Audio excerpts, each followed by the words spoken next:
literatura y sus precios ficticios. La conciencia tan tranquila como entré.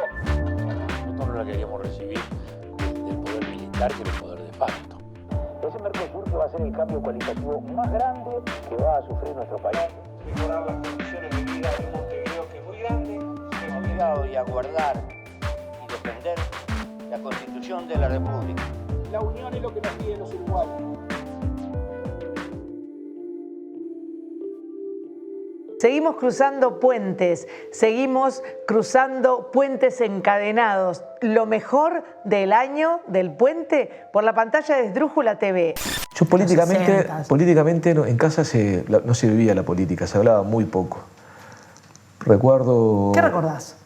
Recuerdo algo de un tío que sí, que estaba más vinculado, Fraschini, que era un tío muy querido por mí, muy cercano, porque aparte, con su hijo somos casi hermanos, digamos. Él es 2 años y medio, 3 años menor que yo, pero nuestras madres eran la 8ª y la 10ª de una familia grande y por lo tanto, y además muy unidas, o sea que para mí sigue siendo mi hermano, o sea, el hermano que no tuve una hermana, 4 años mayor que yo, y él era mi hermano Carlitos, y el padre era muy querido, aparte le gustaba cazar, tenía lancha, era de ese hombre que tenía múltiple actividad que para un gurí era bárbaro, ¿no? Yo hoy no cazo, porque no me gusta cazar, pero digo, en aquel momento me encantaba, salíamos a pescar, embarcados, yo qué sé, era todo el ideal. Y él sí hablaba algo, y me recuerdo alguna charla contando la familia juntos, cuando aparecieron el movimiento del MLN, los Tupamar, alguna cosa, pero tengo poco recuerdo ya. Recuerdo lo que me impresionó, sí, cuando vivíamos enfrente, en Echauri, frente a la cárcel, entre Héctor Miranda y García Cortinas. Cuando el primer día que yo me despierto, no era hora de ir a la escuela, no me había levantado todavía, y encuentro un milico chico, un peticito, pero botija muy joven, con un fusil a la puerta de mi cuarto mirando para adentro.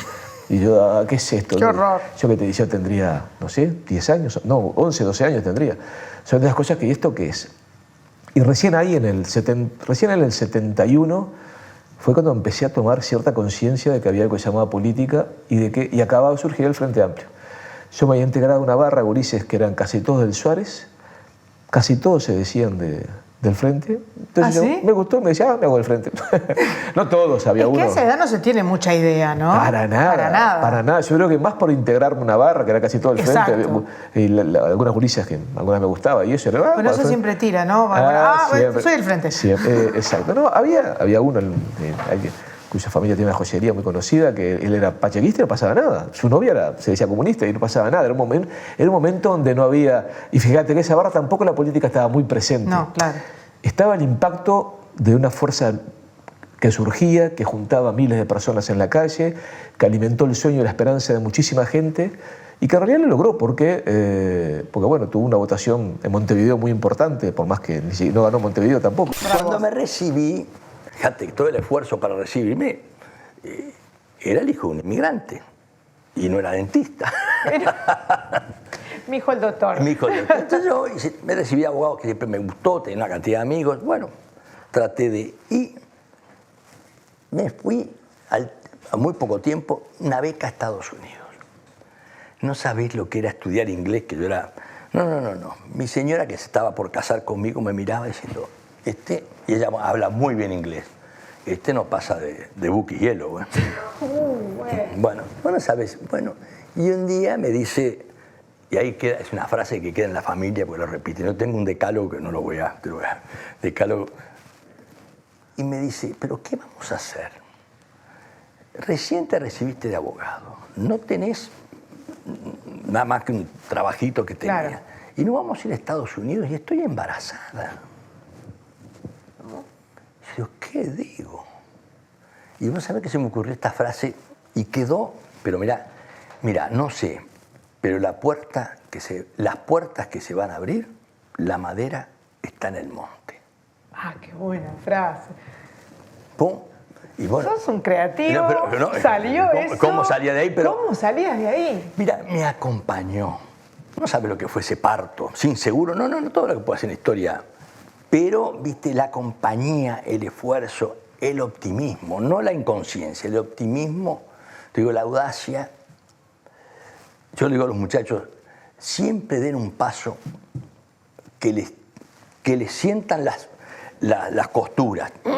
Pero cuidado, no van a dar un paso más largo que el pantalón. Sí, hábleme del amor del compañero, el compañero que se mezcla, el compañero de vida, el compañero de la lucha política.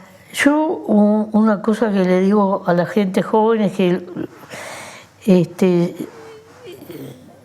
el amor tiene cosas inexplicables, que a algunos le dicen la química, esto, lo otro, eso todo debe existir, pero después hay proyectos de cosas, proyectos de vida. Entonces es imposible ser militante, que es una persona que no tiene horarios, y llevar adelante un proyecto de vida porque se te hace bolsa la pareja. Y yo siempre les digo eso, primero que tienes que reclutar es a tu pareja. O a tu familia si ya la tienen formada. Sí, claro. Porque es el lugar más íntimo donde uno convive todos los días. Y ahí tenés que tener un lugar donde tenés yo qué sé, tenés que estar bien cubierto, diríamos. Y después, bueno, según la edad de uno va cambiando el formato, diría. Hay un tango, ¿qué te gusta el tango? Te voy a contar esto. A ver. No te lo canto porque te arruino el programa. ¿Por qué? Ay, pero no, porque no se canta. Bueno. Mira, esto es el Cristo Olivera, que es un poeta, Olivera, que estuvo preso allá. Tenía la compañera presa en el penal de Punta Riel.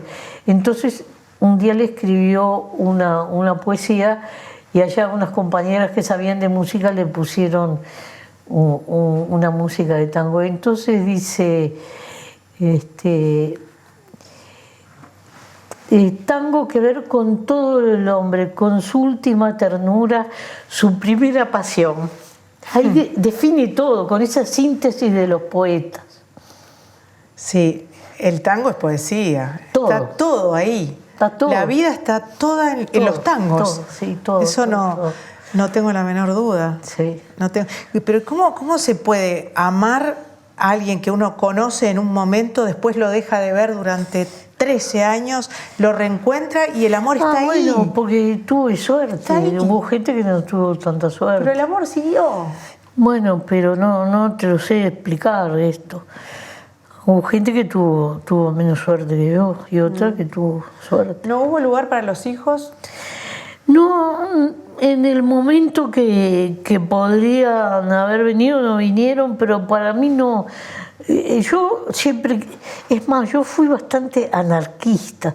Yo era chica y veía a mis tías que se casaban y complicaban la vida, y yo dije, yo no me voy a casar nunca, eso no es para mí. Decía, yo quiero ser libre, hacer mi vida, decidir lo que se me antoje. Bueno. Y vine a claudicar de vieja porque a Pepe se le ocurrió casarse. ¿Fue a él que se le ocurrió? Claro. Y que, Pepe. además, ¿sabes cómo me enteré? Porque había ido a un programa con Omar Gutiérrez y yo estaba mirando el programa a ver cómo salía. Y oigo que le dice que nos íbamos a casar. No, yo no le puedo creer. No le puedo creer. Entonces fue así. Él quería arreglar los papeles, como dice. Entonces, como ya Pepe era muy conocido, yo le dije a un compañero de andada y nos anotaste en el juzgado, pero pedí, aunque tengas que pagar unos pesos, pedirle al juez que venga a mi casa porque no quiero. Entonces yo me casé en la cocina de mi casa y mi vecino fueron los testigos, los que firman. Es buenísimo. Hicimos un brindis ahí. Quiero hacerte referencia al escritor, porque con el politólogo, con el político, está el escritor y muy presente, ¿no? Sí. ¿Cuántos libros escribiste en estos últimos años? Van 10, pero... Es una locura, pero además libros de investigación, donde que hay que meterse y vos me parece que sos de meterte a fondo. Es que no puedo escribir, no puedo investigar si no me enamora el tema. Primero que nada. El tema no quiere decir que me enamore el objeto de estudio, sino que me enamore la necesidad que yo siento como ciudadano de sacarme los prejuicios, la falta de información, las leyendas urbanas y una cantidad de cosas que rodean ese objeto de estudio, que después se transforma en el protagonista de los libros, sea la masonería, sea el Opus Dei, sean los millonarios, sea el poder de los judíos, sean los militares, sea la diversidad, sea... por eso, depende de los temas... El origen de los prejuicios y el origen quizás de esa falta de información, pero a todos los une eso, esa opacidad, digamos, de no tener mucha información, sí, de talentear y hablar de ellos como si supiéramos, y yo lo hacía, como si supiera, y cuando uno se zambulle en una investigación... Y no sé nada. Primero que no sabes nada y segundo que, por eso, abre una cantidad de puertas infinitas para investigar y uno lo que pretende, yo lo que pretendo siempre a través del libro es desde un lugar lo más objetivo posible, brindar toda esa información a través de investigaciones muy serias, con mucho documento, con mucho testimonio de los protagonistas de cada uno digamos, de las instituciones o fenómenos religiosos, políticos, sí, de poder, económicos que abordan los libros, sí, darle al ciudadano, a la ciudadana que quiera profundizar y no manejarse con lo que se dice, ¿no? Claro. Bueno, información para que después cada uno y vos tenga al su manejarte idea. con eso que es lo que se dice, no querer manejarte con lo que se dice por ahí y buceando en estos temas de alguna manera oscuros o secretos, ¿qué descubriste? ¿Descubriste algo que vos digas, esto, no sé, me abrió la cabeza o descubrí algo que jamás pensé que pudiera ser? Lo primero es descubrir que los uruguayos, en términos generales, tenemos una tendencia muy fuerte a no querer hacer olas, ¿no? Esa cosa de no olas, es muy uruguaya, que me apareció en cada libro que iba a escribir, ¿no? Es decir, la alerta de o amigos o seres queridos que me planteaban, no te metas porque vas a terminar mal, vas a terminar en una cuneta, vas a terminar con problemas, se te va a acabar la carrera política, etcétera, etcétera, etcétera. Eso algo de eso hay, en el sentido no de acabar con la carrera política ni terminar en una cuneta, pero sí es cierto de que cada sacudón se vive así. Por los protagonistas. Amores y odios. Cuando en realidad, es decir, a mí me cuesta a veces entender eso. Honestamente... Vos decís, ¿por qué no me quieren o me quieren? Lo entiendo, pero no lo comprendo.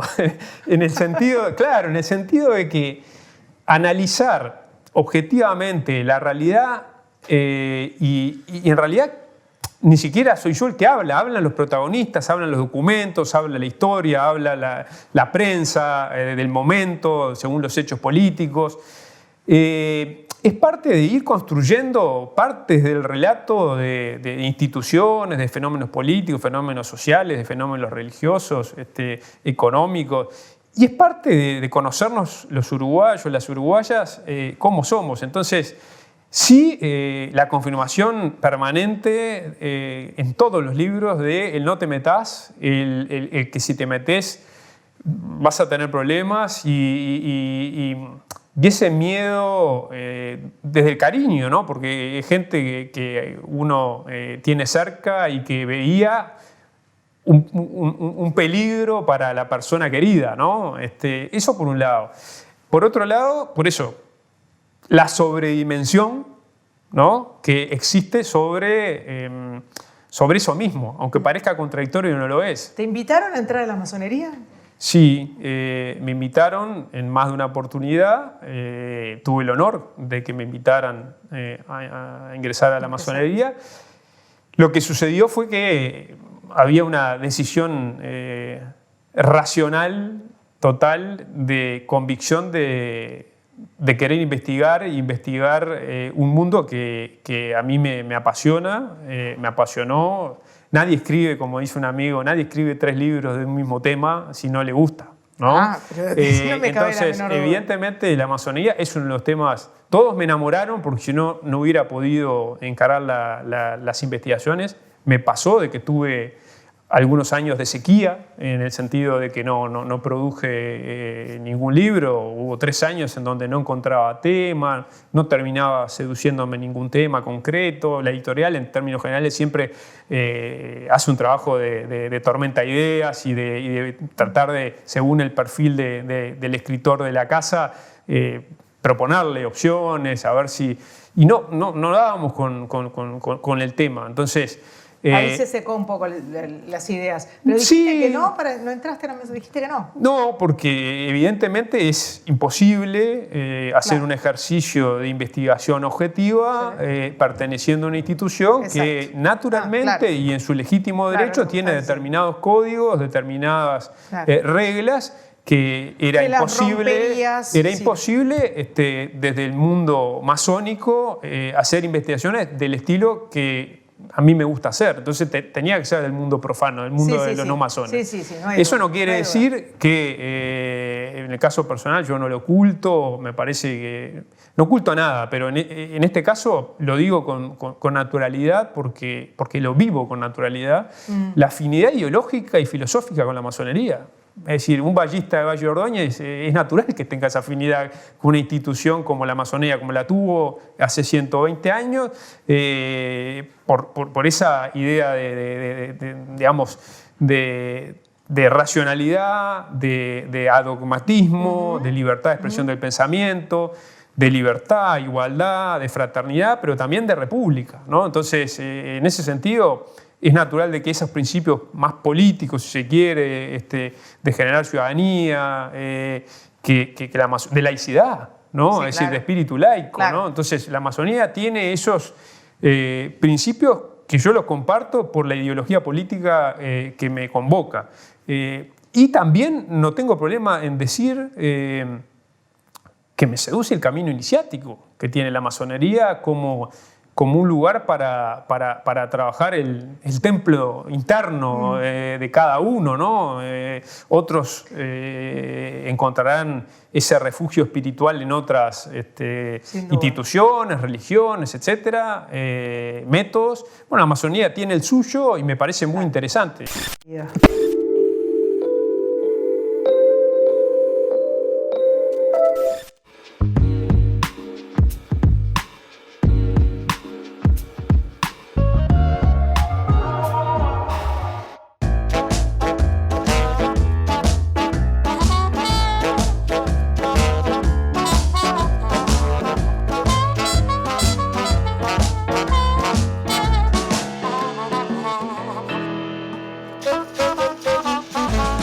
Proba una gran hamburguesa, como vos la querés. Signature Collection by McDonald's presenta la nueva American Barbecue. Ahora también con 3 carnes. Sabor premium, sin tanta pose.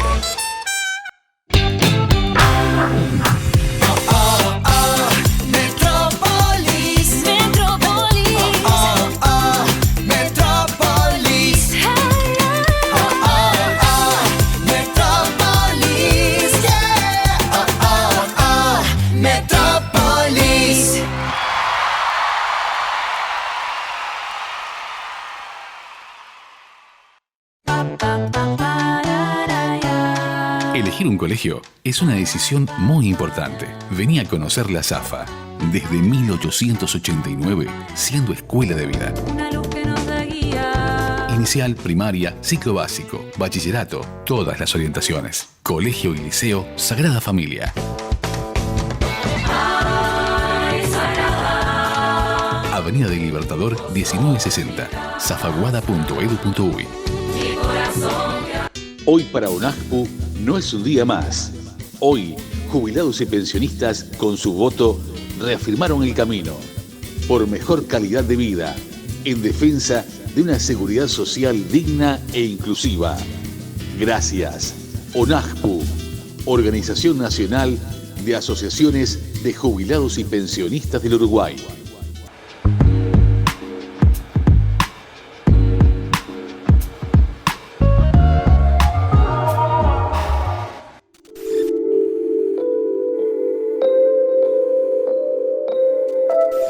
qué se hablaba en tu casa? Porque era un Uruguay posguerra, un mundo posguerra, y un Uruguay que ¿cómo estaba en ese momento el país?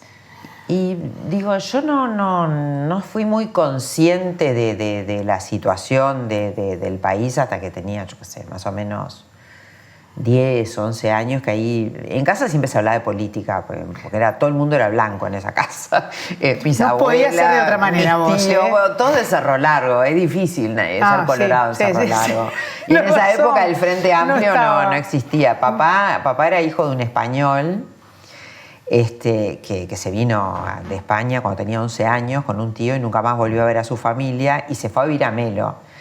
Y papá siempre cuenta que lo primero que papá aprendió a escribir fue copiando de una lista del Partido Nacional, Ay, me muero. en su casa. Mi abuelo nunca se nacionalizó, o sea, mi abuelo nunca sacó la ciudadanía legal uruguaya, lo cual a mí me permitió sacar el pasaporte español. Pero papá, bueno, ya lo primero que escribió fue Partido Nacional. No. Y mi abuelo materno era un herrerista, papá era nacionalista independiente. Mi abuelo era un herrerista fanático que se dedicó toda su vida a trabajar en el campo y que el doctor Herrera pasaba por el campo de mi abuelo y tenía una habitación ahí en la casa para quedarse. Mi abuelo, cuando Herrera perdía las elecciones, se metía en la cama y estaba 3 días en estado de shock. No, muero.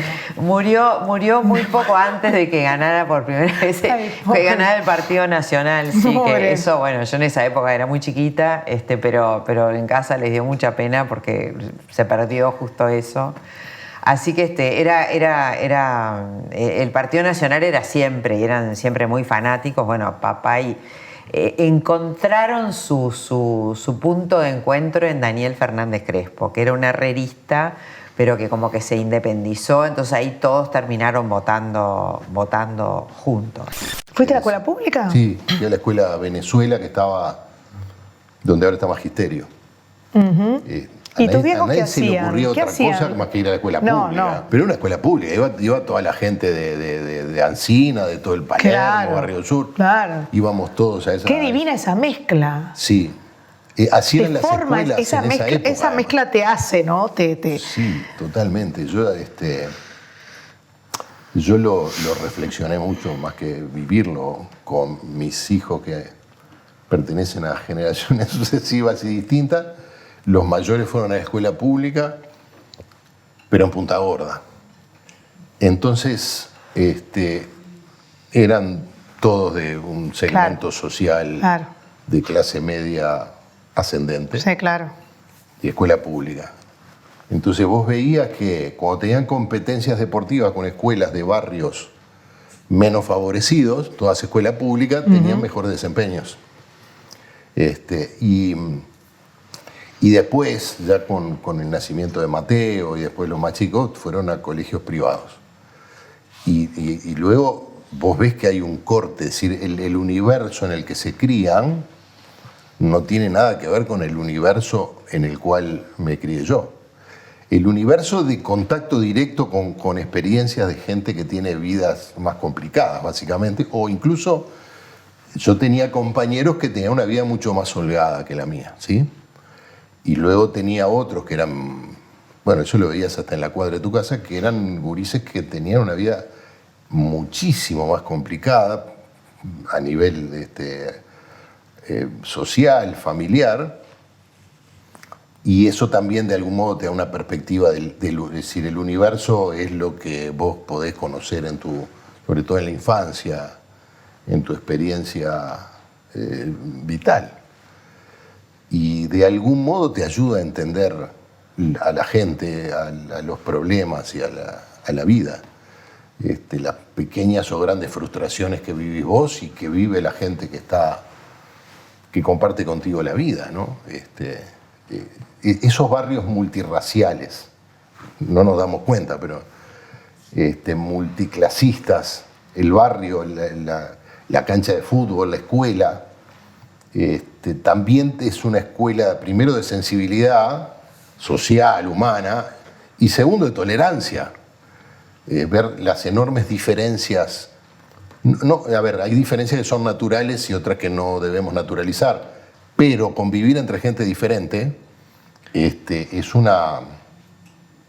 también una práctica que si la vivís de niño te ayuda a entender y a tolerar, en fin, y a aceptar que el otro es distinto, ¿no? Dicen que el hombre es el hombre y sus circunstancias. ¿Cómo se ve? ¿Qué circunstancias de pronto en su vida le han hecho hacer cosas que no eran las que quería, las hizo igual? Todas esas cosas raras que pasan por las cosas que se le dan a uno. Sí, uno, según las funciones que va desempeñando en la vida, es afectado de manera diferente. Yo qué sé, el fallecimiento de mi padre a los 12 años indudablemente marcó un camino de vida diferente. Claro. Yo al poco tiempo se me viene esa inclinación por entrar en la carrera militar. Tal vez yo estaba buscando en esa carrera el padre que no tenía, algo que, digamos, buscar en ese mundo diferente. No sé, es una pregunta que no tiene respuesta. No, claro. Pero digo, si no hubiera fallecido mi padre, capaz que era distinto. El nacer en el seno de esta familia tan politizada como la mía, me dio ese impulso para yo agarrar este camino que agarré en los últimos 3 años, o no lo hubiera, o si hubiera nacido en otra familia no hubiera estado. Yo digo que todo se va condicionando.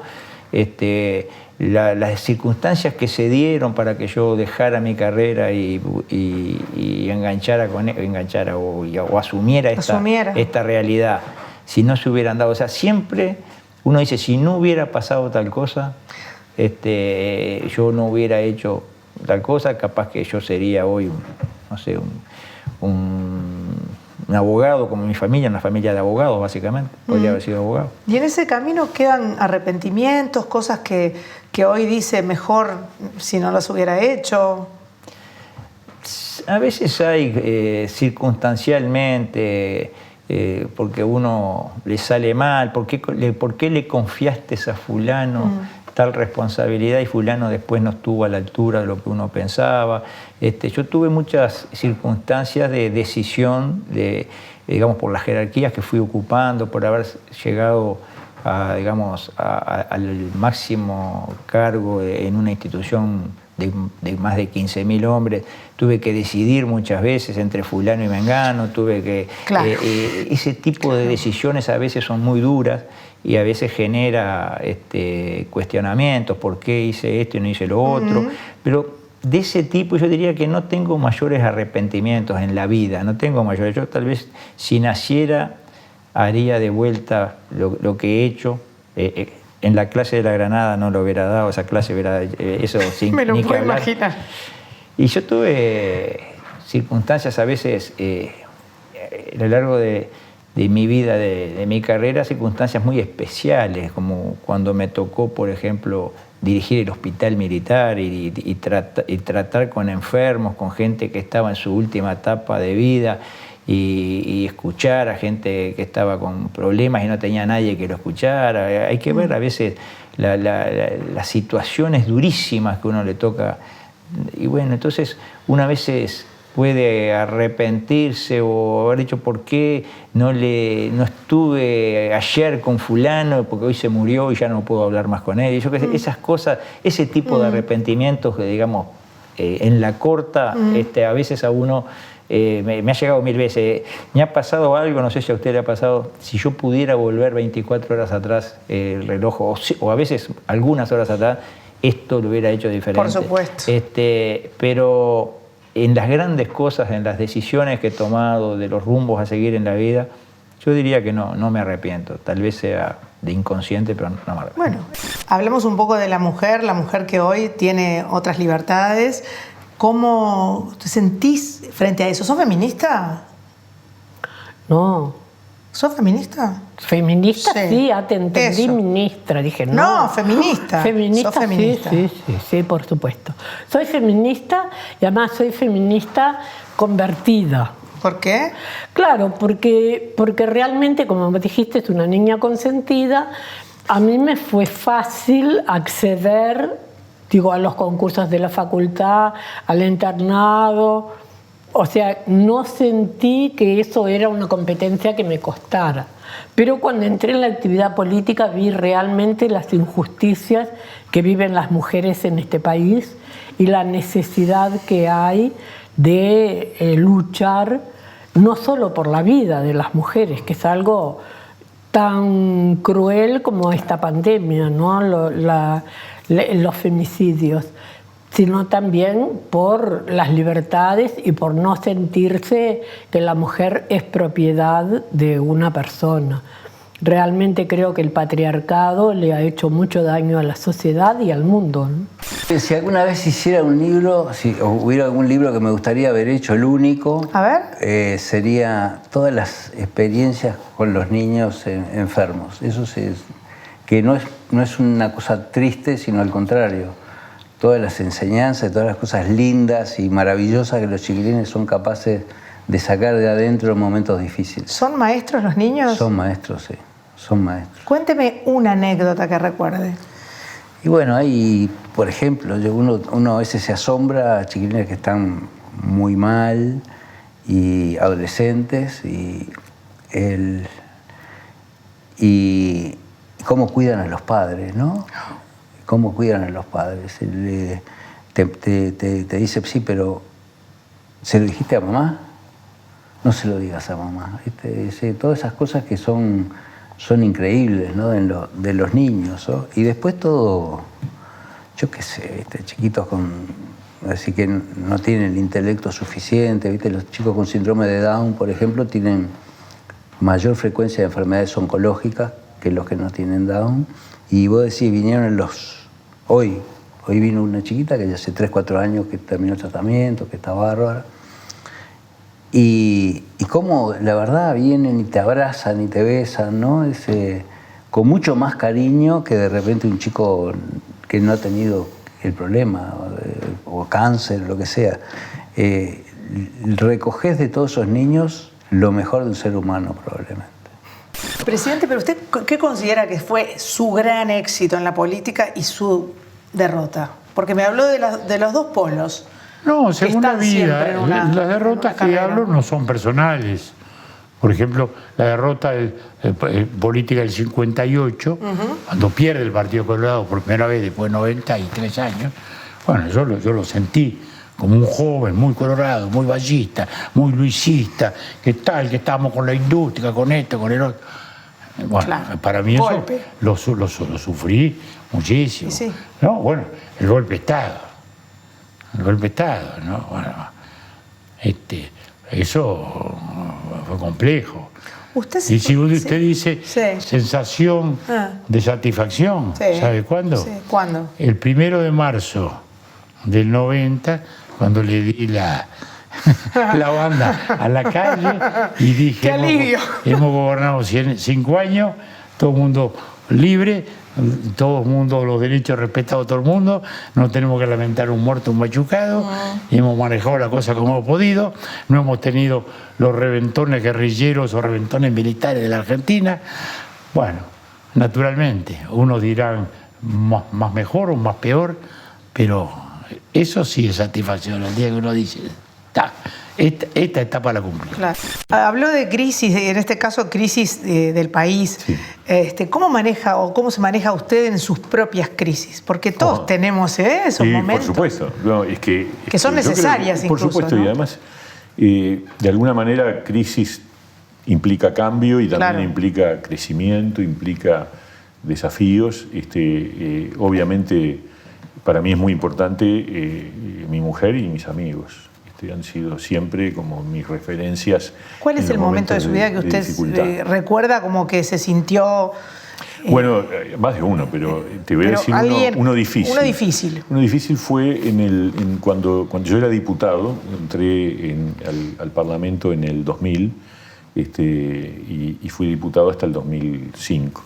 En el 2005 no fui reelecto y tuve que redefinir otra vez mi actividad. Y entonces fue un momento crítico, porque había que volver al mercado en una edad que ya eran 45 años, y había que, digamos, yo seguía dando clase en la Católica, pero había que volver a tener un trabajo más estable. Ahí arrancar de nuevo, de nunca alguna fui manera, un tipo de tener un patrimonio importante, por lo tanto viví siempre y vivo de mi trabajo.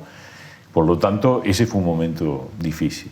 La llevamos bien, fuimos reencauzando. Tengo mucha gente que no voy a olvidar nunca, porque fueron gente que apoyó ese proceso de reinvención laboral, que al mismo tiempo mantuve la actividad política, pero yo no vivía de la política. La mujer y sus circunstancias. ¿Qué hace una mujer obligada por sus circunstancias? ¿Te ha pasado tener que hacer cosas que capaz que si no fuera por eso no las hubieras hecho? Sí, he vivido de todo un poco como mujer. He conquistado cosas a los codazos, porque no es fácil. Luchándola, mirá que no es fácil llegar a determinadas posiciones. He sufrido violencia simbólica muy fuerte, pero muy fuerte. Sé lo que es. Por eso ayudo a todas las mujeres. Violencia no es solo que te casquen, que te descalifiquen, que te destraten públicamente. Es muy embromado. Y eso lo he sufrido en carne propia. Pero se puede salir adelante. Te quiebran, mirá que te quiebran. Te quiebran porque el cascote es bravo. Pero después uno se tiene que recomponer y ponerse del lado positivo de la vida que siempre hay. ¿Ese palo lo sentís que te lo han dado por ser mujer? ¿Por ser quien sos? ¿Por tu personalidad? Por de todo un poco. Por todo un poco. Pero fundamentalmente por ser mujer, porque estoy segura que si un hombre hubiera hecho las mismas cosas que hice yo, no lo hubieran criticado, te lo aseguro. Porque he visto hombres hacer cosas mucho peores políticamente, agravios a la República, a la decencia. No voy a nombrar, la gente no es tonta. Y ahí están olímpicos en los cargos y en los partidos, sin problema.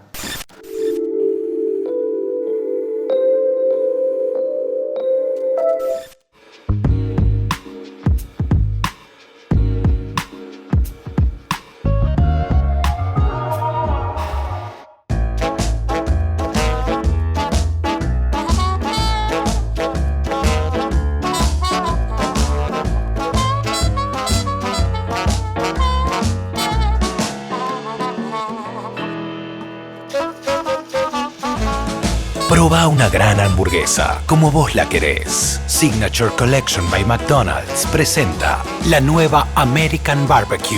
Ahora también con 3 carnes. Sabor premium, sin tanta pose.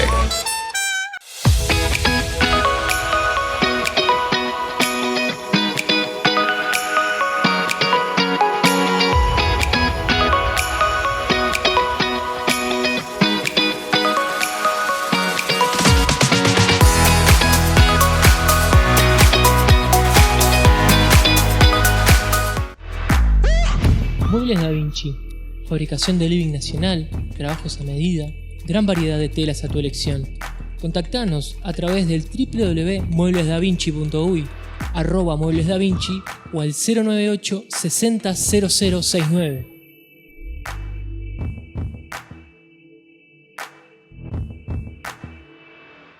Hoy para UNAJPU no es un día más.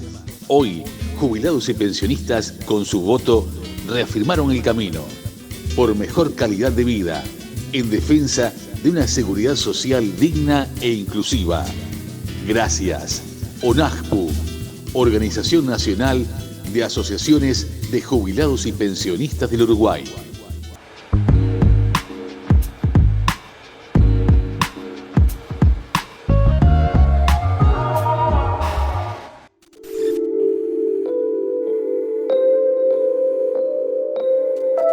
¿Qué le gustaría encontrar al final del puente?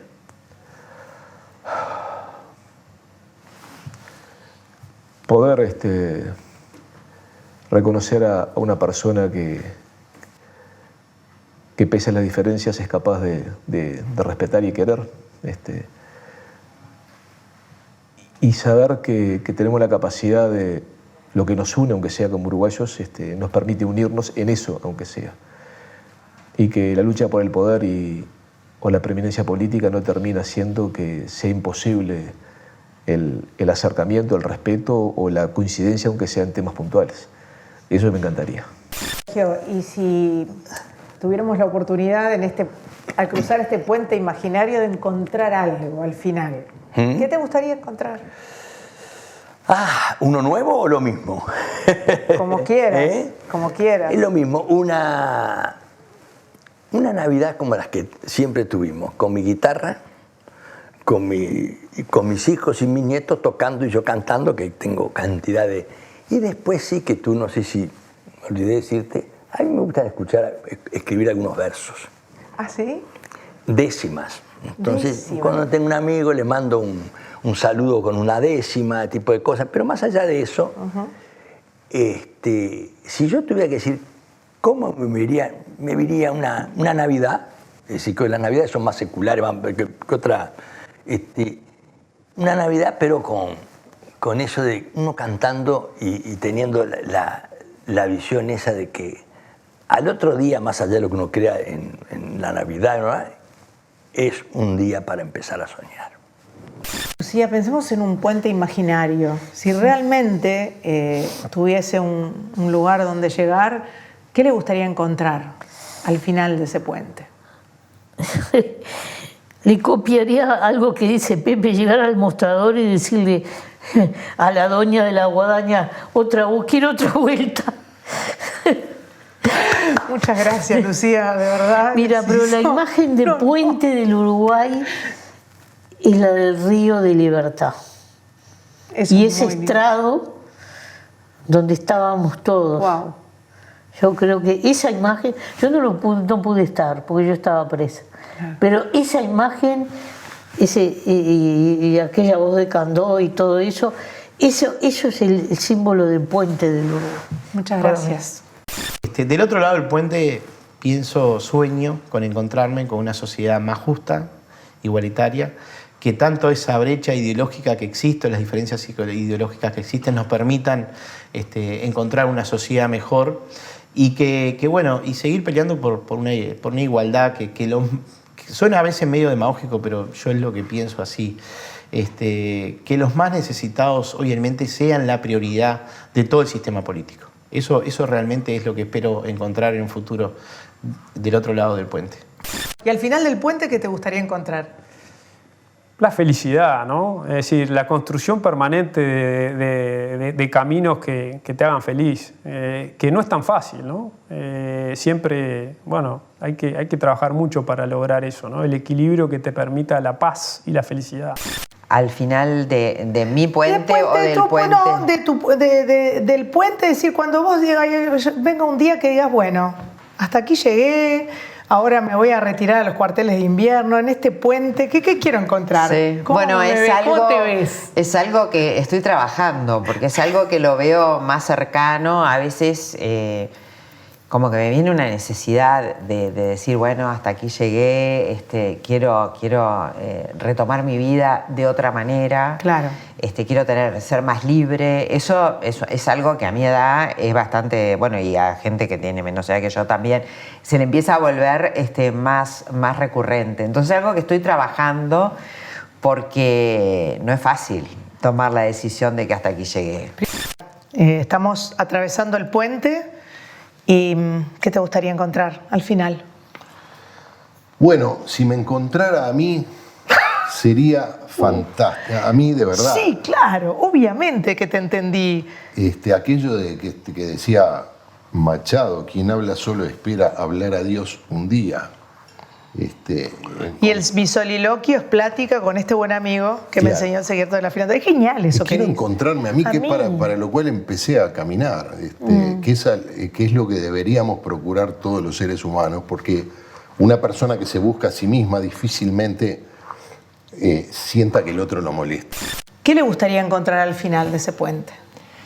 Y me gustaría encontrar un pueblo con oportunidades, con trabajo, la gente, digamos, consciente de que de su esfuerzo depende su salida en la vida, encontrar que no existe más el flagelo de la droga que está liquidando una juventud, que hay jóvenes con una luz en el horizonte, con una motivación para vivir, que hay uruguayos con motivación para vivir porque saben que van a realmente sacar adelante su vida y su país.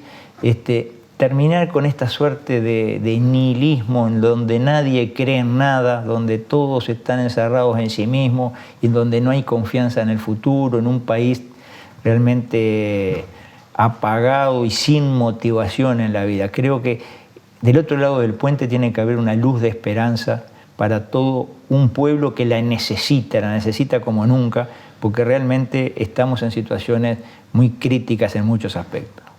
¿Qué te gustaría encontrar al final? Vamos a hacer un puente imaginario. Tu puente. Bueno, mi puente. ¿Qué tiene tu puente? Un bosque maravilloso, lindas flores, muchos pájaros. Al final de este puente imaginario, ¿qué le gustaría encontrar? Y bueno, encontrarme en un mundo, en Uruguay, digo, uno todo lo hace con el cariño por el país y por la gente que nos rodea, y por satisfacer un poco también los objetivos que nos pusimos cuando arrancamos, ¿no? Y me gustaría un poco el objetivo que tenemos los que trabajamos en esto, que es no hay razón para que un niño se muera antes de tiempo, ¿no? Encontrar todos los niños del otro lado del puente. Si esto fuese un puente real, este que estamos atravesando, ¿qué se imagina encontrar al final de este puente? ¿O qué le gustaría encontrar? Mire, yo creo que lo que me gustaría encontrar son los valores del Uruguay tradicional en la versión más adaptada a los tiempos que vivimos. La más adaptada a los tiempos que vivimos. Con la mayor capacidad de innovación, con la mayor organización para eso, e incorporados, intelectual, productiva, culturalmente al mundo. Eso es lo que pienso. Pero con las bases, no perderlas. Con las que hacen del Uruguay el Uruguay. Estamos transitando este puente imaginario. ¿Qué le gustaría encontrar al final? Al final de este puente imaginario, de un puente imaginario. Yo veo la felicidad de mi gente, ¿no? Eso es lo primero, sin duda. Ahí está. Lo más inmediato, la felicidad de mis hijos, los nietos, que puedan sentir que están desarrollándose haciendo lo que quieren hacer, que yo creo que es lo principal en la vida, hacer lo que uno siente que es su vocación, que es su gusto, tener amores a su alrededor, realizarse. Bueno, ver eso para mí me parece que es lo mejor que me puede pasar.